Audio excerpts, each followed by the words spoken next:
Side दोनों का हमने डेरिवेशन लेना है। y with respect to x, x के y के लिहाज से x का रेट ऑफ चेंज चाहिए। सवाल में लिखा ऊपर आप पढ़ के देखें। क्वेश्चन में नंबर 1, क्वेश्चन से पहले वो कहते हैं कि ये जो भी हमें सवाल मिल रहे हैं नीचे उनमें हमें dy अपॉन dx y के लिहाज से x का रेट ऑफ चेंज चाहिए, जबकि abc स्टैंड्स फॉर कांस्टेंट,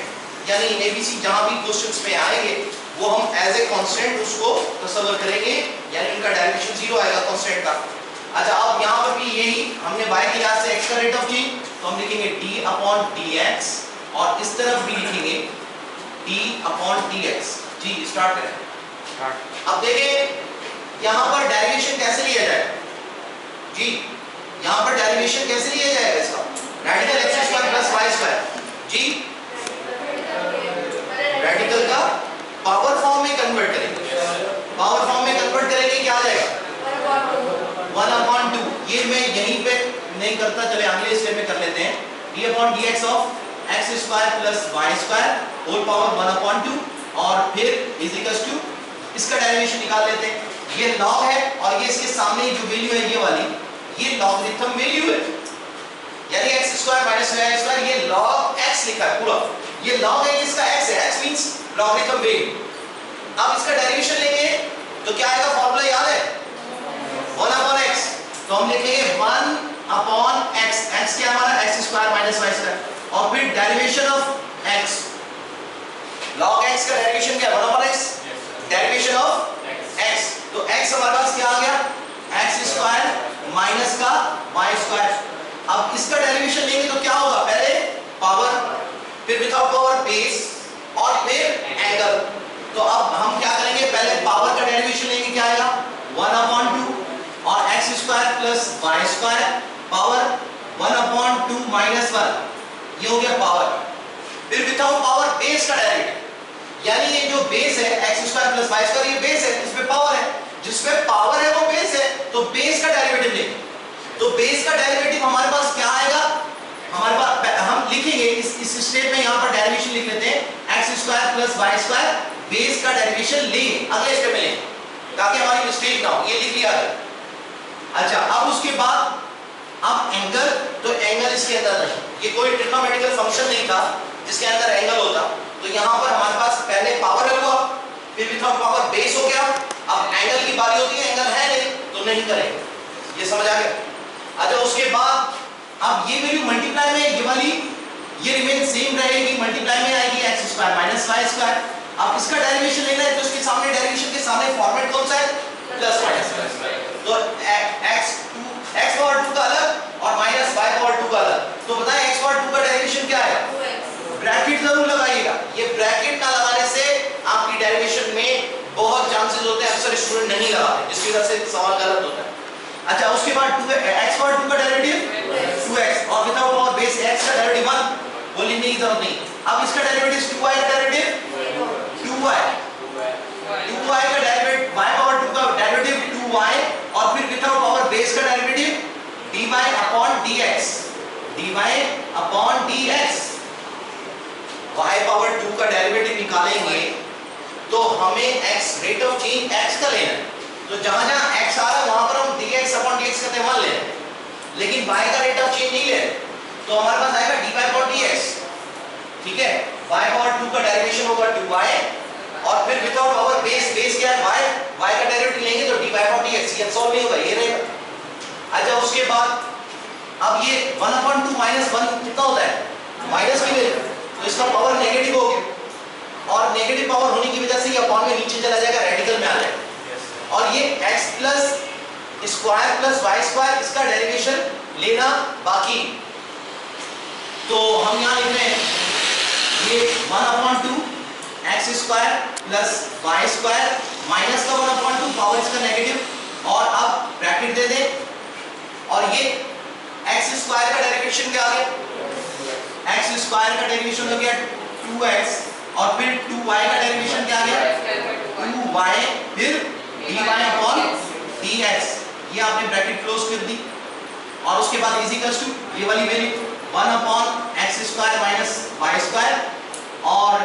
ये वैल्यू मल्टीप्लाई होगी 2x के साथ, तो यहाँ पर आ जाएगा 2x, ये वैल्यू इसके साथ मल्टीप्लाई करवा देते हैं, तो ये हो जाएगा 2x और माइनस, अब ये वैल्यू इससे मल्टीप्लाई होगी तो हमारे पास क्या आ जाएगा 2y मंजर 2y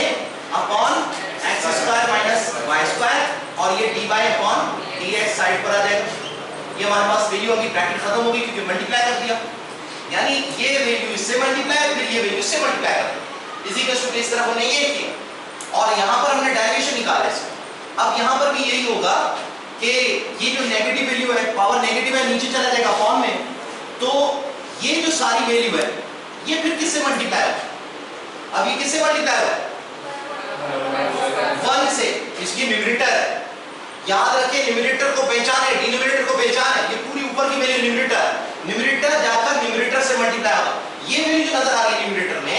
ये तो हम नीचे लेकर जा रहे हैं, नेगेटिव पावर है, इसे हम नीचे लेकर जा रहे हैं, तो नीचे ले जाएंगे तो हमारे पास ये देखिए मैंने लिखा 2 और ये मैंने कॉमन भी निकाल दिया इसके अंदर, y dy अपॉन dx, ये ब्रैकेट अपॉन और ये 2 और radical x square plus y square, ये एक दो स्टेप मैंने साथ किए हैं, थोड़ा सा समझे मैंने क्या किया। यहां पर इन दोनों में ये प्लस माइनस नहीं हो सकता, तो हमने क्या कर दिया 2 कॉमन निकाल दिया, ये देखिए मैंने कॉमन निकाला और इस पूरी वैल्यू को 1 से भी मल्टीप्लाई किया यहां है और इन दोनों में 2 कॉमन था वो मैंने निकाल दिया, ये समझ आ गया। और उसके बाद ये जो वैल्यू नेगेटिव पावर थी वो नीचे आकर x square plus y square पे पावर आ गया 1/2 और वो 1/2 को मैंने रिवर्स करके रेडिकल कर दिया, सही है, इंडेक्स को। अच्छा अब उसके बाद ये जो वैल्यू है ये हमारे पास यही रहेगी, क्या आया कि अच्छा इसमें ये 2 कैंसिल और ये 2 कैंसिल कट जाएगा क्योंकि 2 फैक्टराइज फॉर्म में है, मल्टीप्लाई में न्यूमरेटर डिनोमिनेटर वैल्यू कट सकती है, प्लस माइनस में नहीं कटती है, याद रखिएगा। अच्छा उसके बाद 2x, ठीक है, इसमें भी कॉमन ले सकते हैं लेकिन ये 2 निकालने के बाद कोई फायदा नहीं होने वाला, इसलिए यही रहने देंगे 2x x स्क्वायर माइनस का y स्क्वायर और माइनस का 2y upon x square minus का y स्क्वायर dy dx। अच्छा अब यहां पर स्टूडेंट पूछ सकता है सर इनका एलसीएम ले लें, इसका एलसीएम इसलिए नहीं ले रहे कि dy dx को अकेला करना है, अब यहां पर dy dx जुड़ा हुआ है, यहां से भी अलग करना पड़ेगा, या शुरू में ही ना करते हम मिलाते ना, लेकिन हमें मिलाना जरूरत पड़ी क्योंकि यहां से इससे मल्टीप्लाई होना आना ही आना, हमें dy dx अकेला करना पड़ेगा क्योंकि हमें dy dx का ही तो रेट ऑफ चेंज लेना है, उसकी की तो वैल्यू निकालनी है, उसी को तो आंसर में उसका आंसर लेकर आना है, वो किसके बराबर। तो अब यहां से इसको तोड़ेंगे कैसे, वो नेक्स्ट स्टेप में यहां पर मैं बताता हूं। ये क्वेश्चन तो पहले वाला है, ये आप लिख चुके होंगे यकीनन।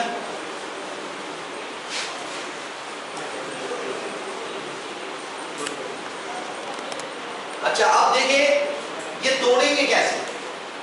अब तोड़ने के लिए आप देखिए हमारे पास ऊपर रकम जो बची है एलसीएम फ्रैक्शन कंबाइंड है,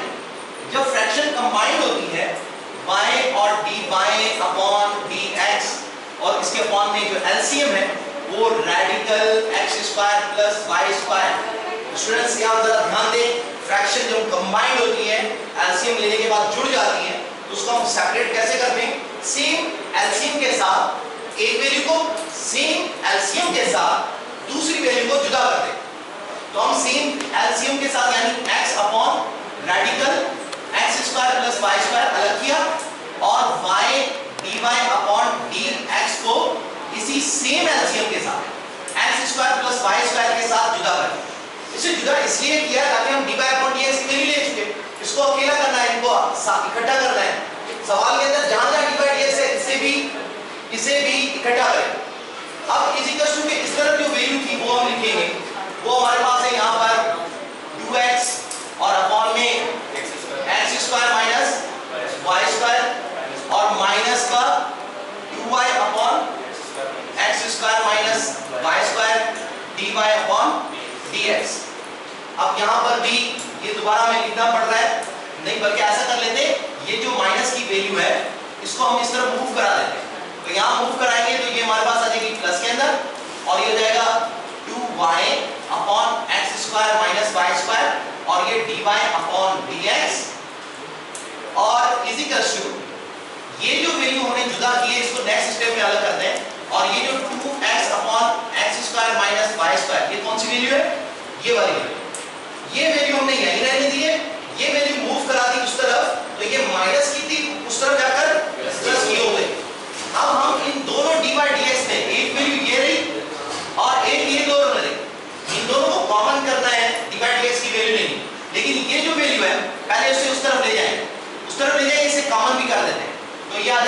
बाय प्लस और अपॉन में sorry by upon radical X square plus Y square, ये इसके साथ है, और प्लस ये 2y upon X square minus Y square, और ब्रैकेट में हम लगा रहे हैं dy अपॉन dx, यानी ये कॉमन ले लिया हमने, इजिकल्स टू, और ये वैल्यू हम उस तरफ मूव करा रहे हैं, तो ये हमारे पास आ गया 2x upon X square minus Y square, ये वाली वैल्यू, वो वाली हम मूव की तो क्या हो जाएगी minus x upon radical X square plus Y square. अब स्टूडेंट्स ये वैल्यू यहाँ पर हमने इसका एलसीएम लेना है और इसका भी एलसीएम लेकर इकट्ठा करना है। इसका एलसीएम ले तो हमारे पास क्या वैल्यू आ रही है, यहाँ पर radical X square plus Y square और मल्टीप्लाई में X square minus Y square, ये दोनों का एलसीएम ये आ गया। अब ये देखिए एलसीएम ले radical X square plus Y square, इसको कैंसिल कर दिया, बाकी क्या बचा X square minus Y square, जो बच जाएगा वो ऊपर वाली वैल्यू से मल्टीप्लाई हो जाएगा, यानी y बच गया है, y से मल्टीप्लाई होगा कौन X square minus Y square, ये एलसीएम लेना देखें। उसके बाद अब बारी इसकी खत्म, इसकी बारी, इसमें जो किया था वही यहाँ करते, तो अब दोबारा देखिए अगर नहीं समझ आया, X square minus Y square जो नीचे की रकम होती है वो एलसीएम पे पड़ जाती है, तो X square minus Y square ने किसको कैंसिल किया, इसको, ये बच गया radical X square plus Y square, ये ऊपर वाली वैल्यू से मल्टीप्लाई होगा, यानी इससे 2y से 2y मल्टीप्लाई बाय रेडिकल में मल्टीप्लाई आएगा X square plus Y square, ये मल्टीप्लाई हो गया, ये ब्रैकेट में क्लोज, यानी इस रकम का हमने एलसीएम ले लिया और ये dy upon dx remain same is equals to, अब ये दोनों रकमों का एलसीएम लेंगे तो हमारे पास आ जाएगा रेडिकल एक्स स्क्वायर प्लस का वाई स्क्वायर और फिर एक्स स्क्वायर माइनस का वाई स्क्वायर। अब देखें यहाँ पर भी एलसीएम लेंगे तो ये X square minus Y square इससे कैंसिल कर रहे हैं, बाकी क्या बचा radical X square plus Y square, ये मल्टीप्लाई होगा 2x से, तो हमारे पास आ जाएगा 2x और फिर आएगा रेडिकल एक्स स्क्वायर प्लस का वाई स्क्वायर, फिर माइनस आ गया। अब ये radical X square plus Y square इसको कैंसिल कर देते, बाकी क्या बचा X square minus Y square, इससे हम मल्टीप्लाई करेंगे x से, तो ये हो जाएगा x multiply by x square minus का वाई स्क्वायर, सही किया है, एलसीएम सही लिया है। अब देखिए dy dx अकेला हो, ये रकम इसके साथ सारी क्या हो रही है मल्टीप्लाई, वहां जाकर क्या करेगी डिवाइड, अब स्टेप नहीं बच रहा, मैं यहां से चले लिखना पड़ेगा क्योंकि आप लोगों को नजर आया, तो यहां पर हम लिख रहे हैं dy upon dx is equal to, और ये बेसिक वो है अपॉन, और ये हमारे पास ऊपर न्यूमरेटर है 2x। अच्छा स्टूडेंट एक और चीज सिखा देते हैं यहाँ पे कि अगर डिनोमिनेटर इस तरफ जो रकम मल्टीप्लाई कर रही है उसका डिनोमिनेटर और इसका डिनोमिनेटर सेम है तो वो अपॉन में आकर लगेगा तो डिनोमिनेटर सेम होगा, और डिवाइड में फिर रकम उलट कर आएगी तो वैसे ही कैंसिल होगा, तो आप यहीं पे इसको कैंसिल कर सकते हैं, यहाँ पर कैंसिल कर ताकि आपके लिए आसानी हो। अब यहाँ पर आप देखिए dy upon dx is equal to, ऊपर हमारे पास रकम है 2x, ठीक है, और ये रकम आपस में प्लस माइनस नहीं हो रही, जब रकम में प्लस माइनस नहीं होती तो हम क्या करते हैं कॉमन निकालते हैं, तो इसमें कॉमन जो है वो निकाल लेते हैं, डायरेक्ट x कॉमन निकाल लें और हमारे पास रकम क्या आ रही है 2 मल्टीप्लाई सॉरी हाँ 2x स्क्वायर प्लस का y स्क्वायर और फिर x को कॉमन हो गया x स्क्वायर माइनस का y स्क्वायर, ये ब्रैकेट क्लोज होल अपॉन, और ये जो रकम है इसके अंदर भी y कॉमन है, y कॉमन है, y निकाल ले और ब्रैकेट में आ रहा है 2, इसको पहले रखने क्योंकि प्लस है 2 और उसके बाद रेडिकल एक्स स्क्वायर प्लस का वाई स्क्वायर और फिर plus X square minus Y square. Student answer check कीजिएगा इसका, और ये हमारा इसका आंसर है, स्टूडेंट लिखिए जी। ये 2-4 सवाल रह गए जो ये लेंथी हैं लेकिन मुश्किल अभी नहीं जी। तो